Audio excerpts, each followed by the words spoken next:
I never believed in ghosts until that night women's scary story. I never believed in paranormal things until one night changed everything. 5 years ago, I was living alone in a small rented apartment near my office.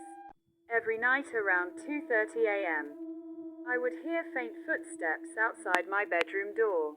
At first, I thought it was my upstairs neighbor or just old pipes. But the sound always stopped right in front of my door. One night, I decided to check. I opened the door quickly. Nothing. The hallway was empty and silent.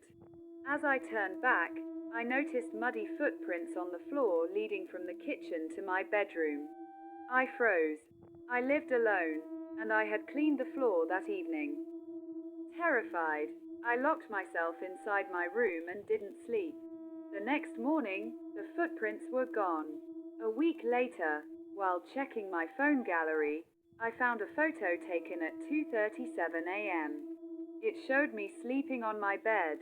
I never took that picture. I moved out the same day. The landlord later told me the previous tenant died mysteriously in that apartment. He was found standing outside a locked bedroom door. I still hear footsteps sometimes, outside my current bedroom, and I no longer open the door.